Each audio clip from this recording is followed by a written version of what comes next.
Hey everyone, Nathan Long here, president of Saybrook University.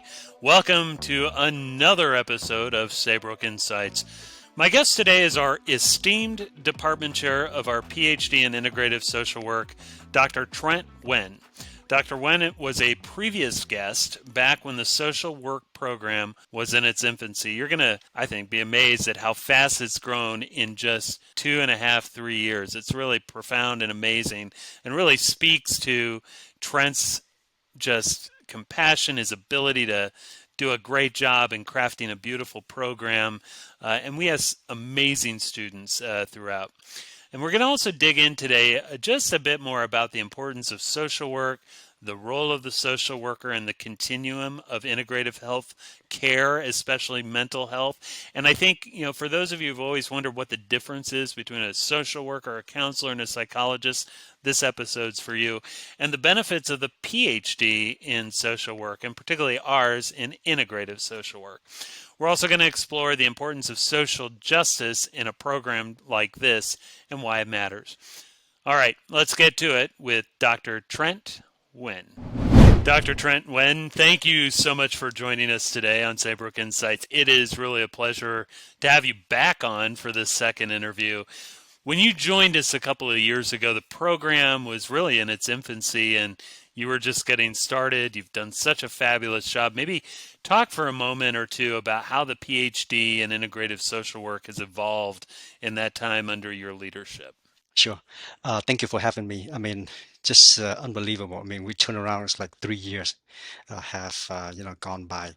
So, yeah, we started, in the fall of 2020 with, believe it or not, two students. Yeah.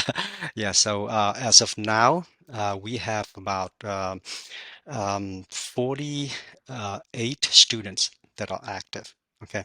And we have a few on leave of absence due to various reasons, health, personal issues, and all that. So again, out of all, control.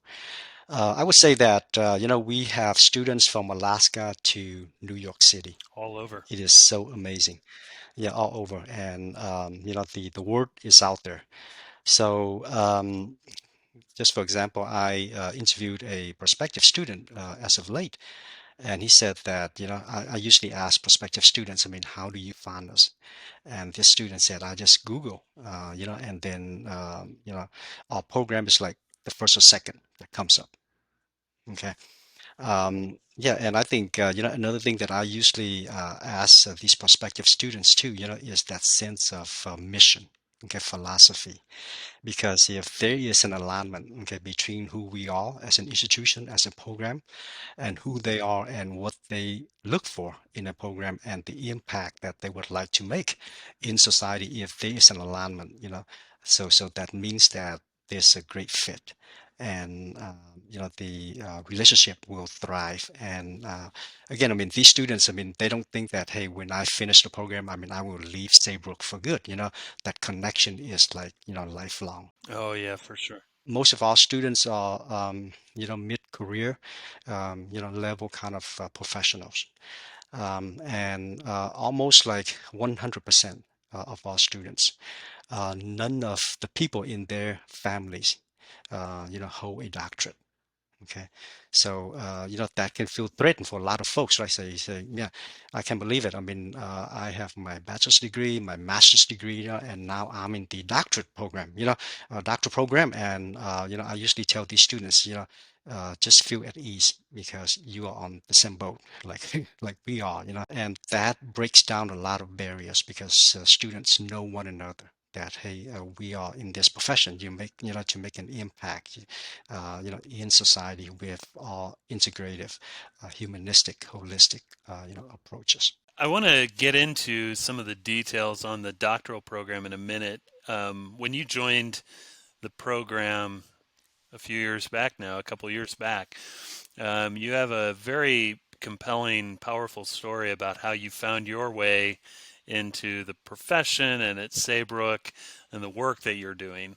Um, could you maybe just recap a little bit of that story? And for those who haven't heard Dr. Nguyen's story, we'll put a link to his episode in the show notes. But maybe just provide a short recap of that because I found it quite beautiful. Right. Yeah, I would say that, significant learning is usually emotional in nature. So, yeah, I was one of those, boat people back in the late 70s. So, we stranded at sea, for days. And suddenly, we were rescued by strangers. And that moment, hit me that, strangers could do this for one another. And I would like, to, use that experience to enter a profession where I could make an impact. And perhaps, not only like direct impact, but also indirect impact on the people that I will never meet in this lifetime. So perhaps, those people that rescued us at sea, the impact that they are still making today. Because we have kids, we have like grandkids and all that, you see, and just imagine that if they did not rescue us for whatever reasons, right? That they left us, to die at sea. I mean, you know, we would not have our kids or grandkids today, and the future generations that they will continue to make an impact on other people. So that is like the value that I would like to pass on to future generations. That it never fails, to do random acts of kindness because you do not know the ripple effects, you know, that it has on other people. Yeah, beautiful, beautiful. And I think that all students can relate to that, can resonate, because they have entered this profession, this helping profession, because somebody along, in their lives have helped them, have made an impact, and they could see the beauty in that, you know. And I have not met a student that said that I want to enter this profession to be rich, to be a Right. millionaire, yeah, so yeah. And I usually tell students that when we are on our deathbed, right, we usually have this life review, thinking about did my life make an impact, okay, and what legacy do I leave behind? I think those are the moments that we can feel at ease and say that now my job, my mission here on earth is done, so that I can move on to the next life. That is so wonderful, Trent. Thank you for that. How did you find yourself coming to Saybrook University? What was the pathway for you? Yes, I always like very holistic, integrative, and I was like an adjunct, for the research, department. And the more I found, research, and then suddenly, I saw this, position, and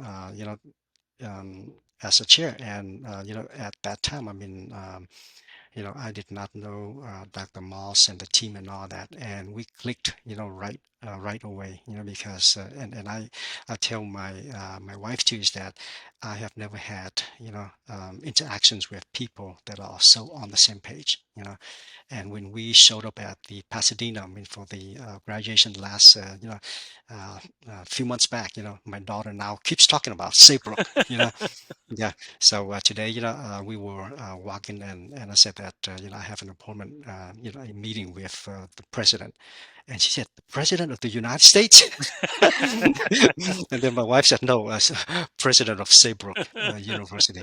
That's great. Well, we are so blessed to have you at Saybrook. You are truly an inspiration to our students and to fellow faculty and to me personally. I just really am grateful to have you here. If we could kind of float out a little bit and talk about social work in general. As you very well know, we have a partner institution, Pacific Oaks, that now has a bachelor's of social work and a master's in social work. So, I guess a quick pitch for that program. They're online and they're doing some really great work, and almost in the process of accreditation. What does a social worker do exactly? And this is for the non-social work crowd and those considering it. And what is expected of social workers? And I know that's a big question, so maybe kind of big particulars if you. Yeah. In this profession, there are so many career paths that one can take. Okay, one can become an LCSW, which is licensed clinical social worker, and they may, let's say, have a private practice. okay, or work for the county, or work for like a nonprofit agency or a profit agency as well. Okay, as a therapist, and these are the folks that do wear many hats. Okay, they may be a clinician, but at the same time, they also do program evaluation as well. Right. So different levels of practice, micro, meso, and macro. That's why in our program, I mean, we do have a course on social policy for those who are interested in making an impact at the macro level. Because let's say, I would say that the difference, let's say, for a clinician or a clinical psychologist, their focus may be, working with individuals at the micro level. But with social workers, I mean, they want to change the environment, society. Because let's say that if we are just working at the micro level only, right, and the environment is very oppressive for those marginalized populations, that you see, we have not done our job, I mean, completely, because something has to change at the macro level. Because whatever happens at the macro level, it trickles down. It impacts the meso and the micro levels. So, one of the things that I ask students is that, when before they come, what do you plan to do with the PhD in integrative social work? Okay, and the reason why I ask that question, is that we could give them the opportunities, for them to get where they need to be down the road with the connections that are made, while they are in the program. You see? And to provide them with the tools so that they can be in a career path, that sweet spot, in their lives, making an impact using the tools that Saybrook provides. Okay, and some of our students, I mean, they are interested in becoming full-time faculty. And I, usually tell these students too is that if you are interested in teaching for like MSW programs, one has to have the MSW degree with 2 years post-master's practice in order to teach in those programs. So I bring up Pacific Oaks, if they need that master's degree. I mean, that's it's also a place, an institution to get that MSW degree. Got it. And, kind of since you're on that topic, you mentioned basically one of the reasons why someone would pursue a doctorate such as ours. Why else might they pursue an integrated social work doctorate? Let's say if they're currently a licensed counselor or psychologist, is there a reason for them to pursue that degree in that way? Yes, matter of fact, we do have one PsyD in our program. We have a total of 4 students with doctoral degrees from previous institutions. Interesting. Okay. And I would say that, because based on their previous training, they feel like, for example, let's say, a person that has been in has been a medical social worker, right, for years. Their mindset may be that everything is, following that medical model, not looking at the holistic, that integrative component of the patient or the client, correct? Because let's say that if you treat a person with a medical model, you basically neglect a huge component of who they are, that emotional, that spiritual side. I mean, that can, I mean, and these patients, can prove physicians wrong over and over again when you take all of that into consideration in your treatment plan, with those folks. So, for example, let's say that, you know, if a patient undergoes surgery, if they know that people are thinking of them, sending like positive vibes, praying for them, I mean, research also shows that, I mean, they tend to do much better in surgery than people who are neglected, alone, thinking that nobody thinks about me when I go through that surgery. I mean, if you compare those two groups, I mean, the groups that have the support, that emotional support, that moral support, they tend to do much better because, again, that sense of meaning, because when you give up hope, meaning, right, that's like, your body begins to give up, you know. So I think we draw those students into our program because they know. I mean, like I said, I mean they have been out in the field for a long time, right? And they see the lack, in terms of treating clients holistically. Oh, that's really good.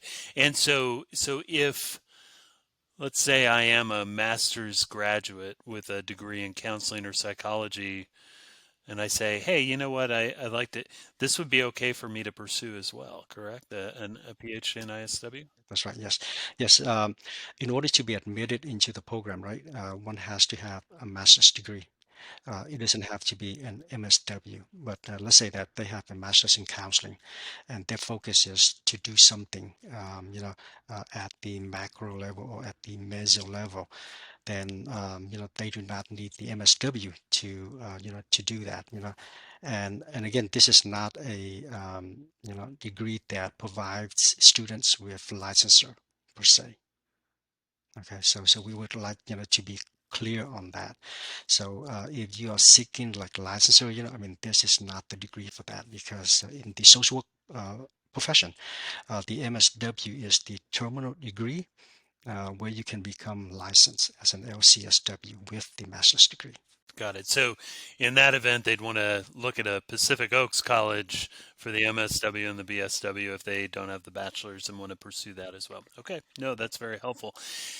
So kind of coming back out again for a minute. What is well, and I think you really did a nice job of describing this. So in the continuum of mental health care, we have social workers, counselors, psychologists.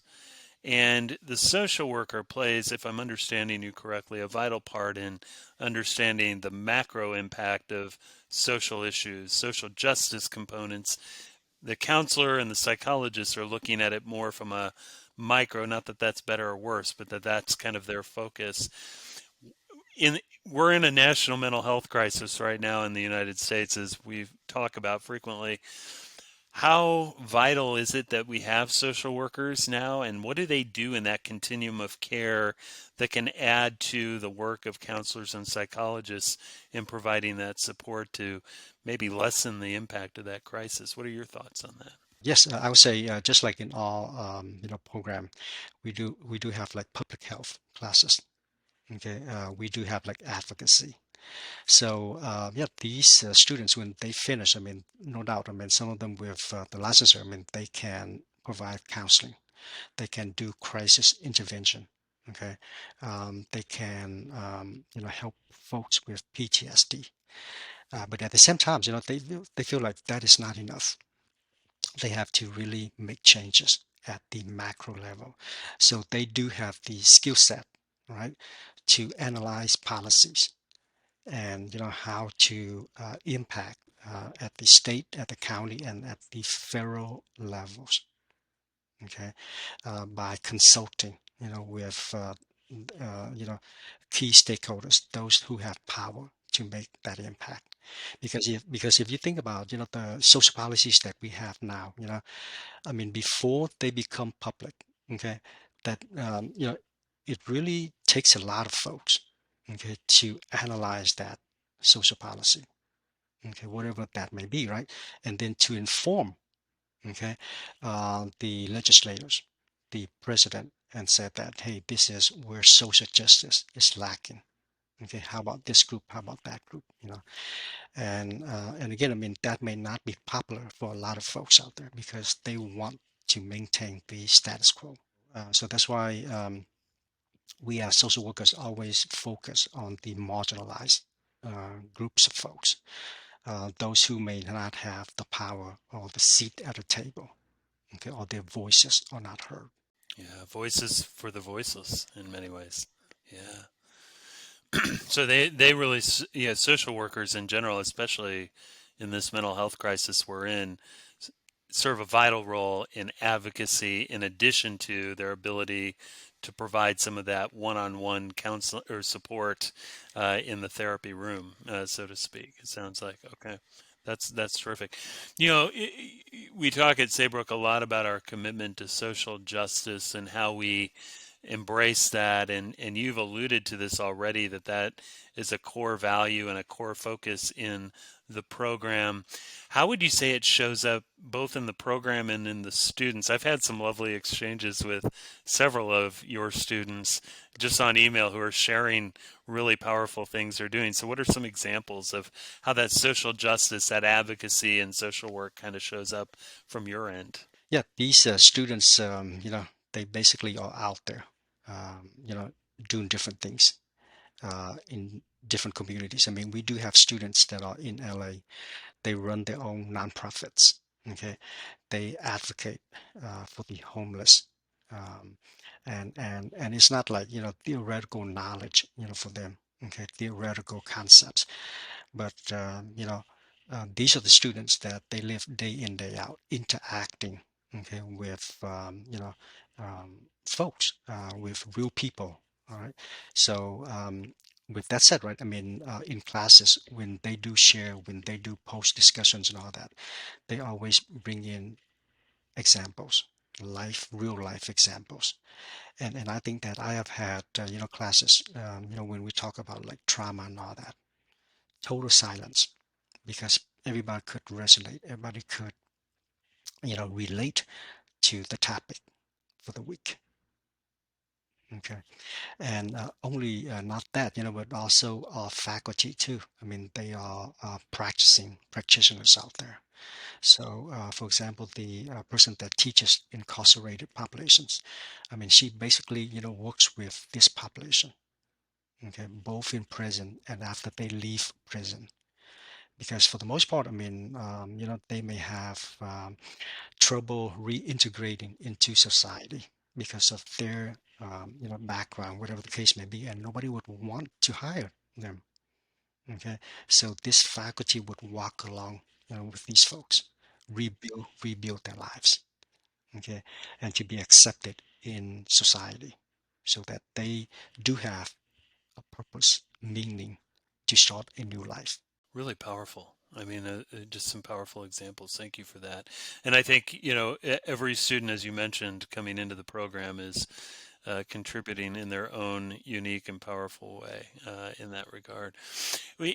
Kind of, if you had one or two, maybe three pieces of advice for students thinking about coming into the ISW program. You've already mentioned if you want to teach in a social work program and get this doctorate, you need the MSW and 2 years post degree licensure experience.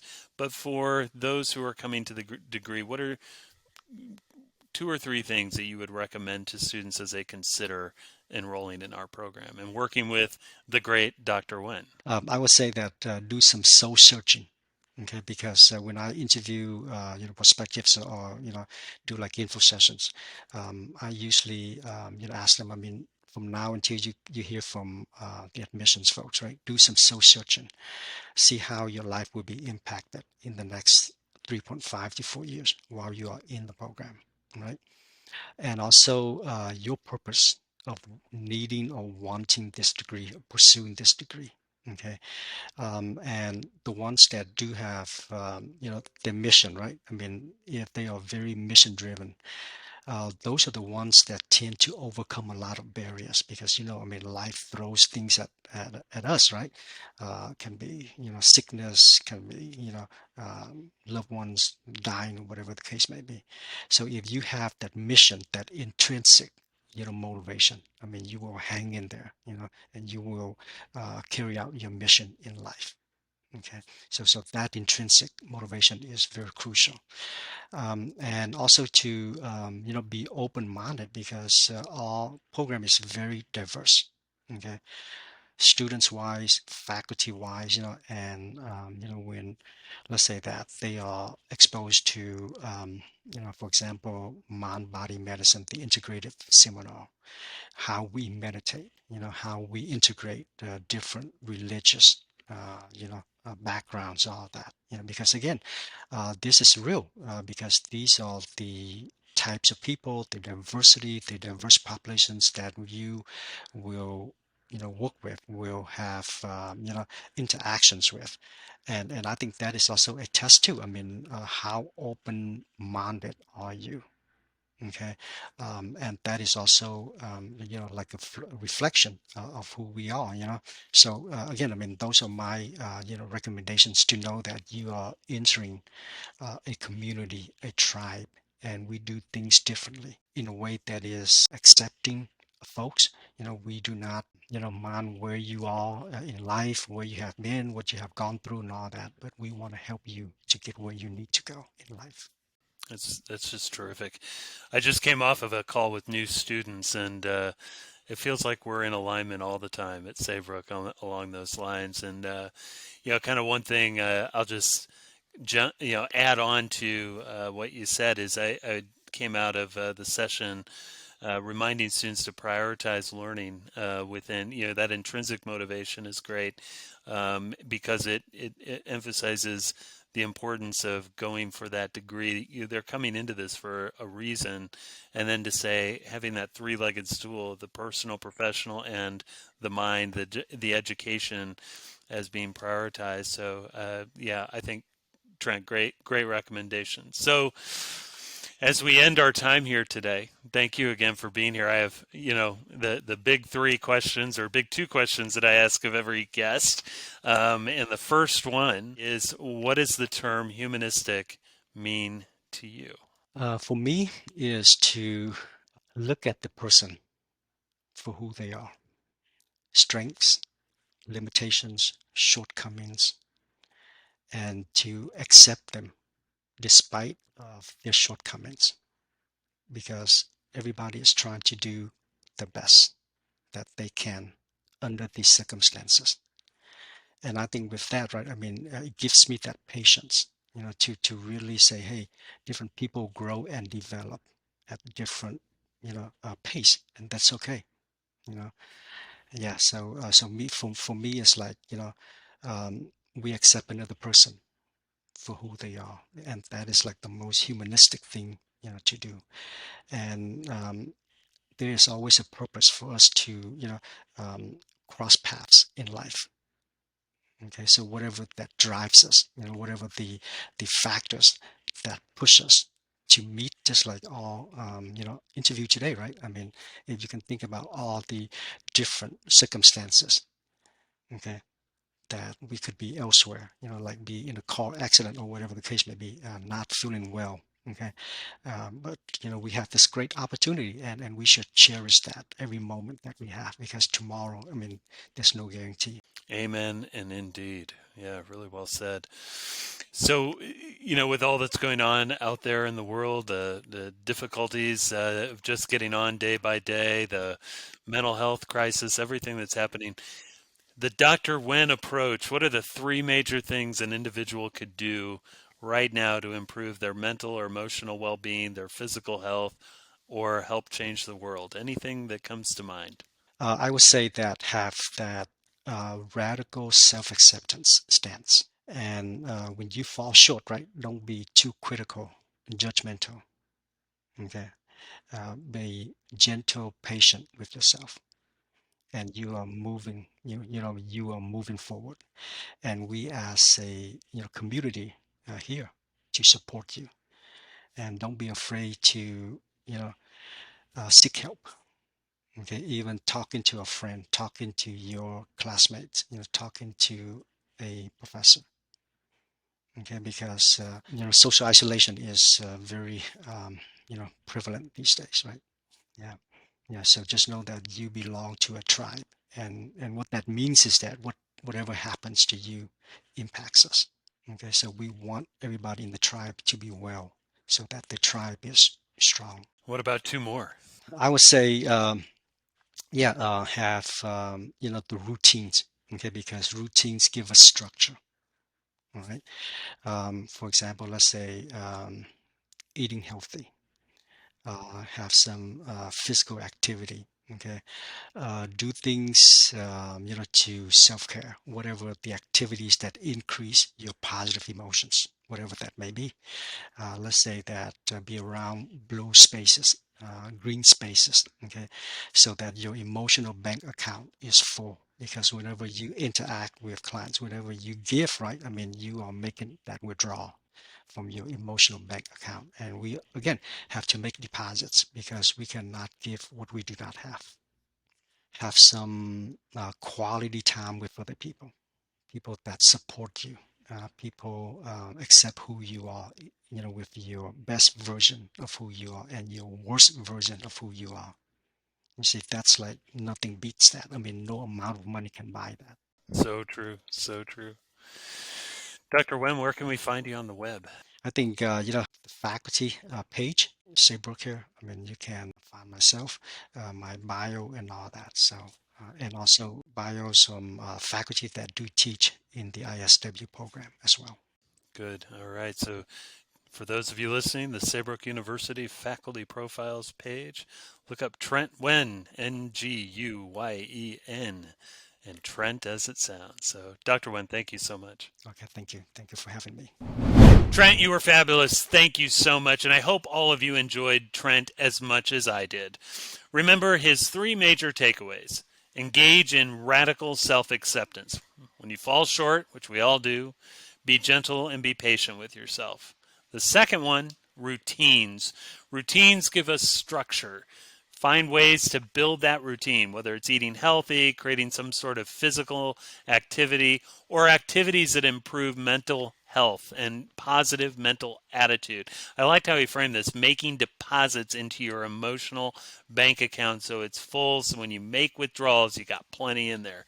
And then lastly, quality time with other people who accept you unconditionally for who you are. If you want to see the YouTube version of this podcast, please visit our Saybrook YouTube page.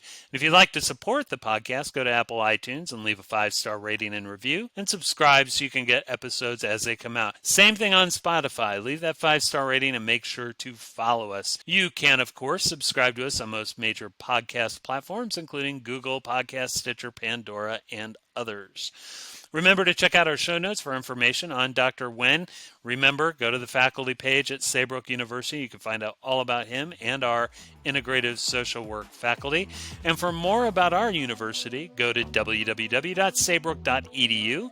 Click on Areas of Study at the top of the page and locate the program of your choice to learn more. Or simply Google Saybrook University. That's it for today, folks. Thank you so much for your engagement with this podcast and your ongoing commitment to making the world a better place.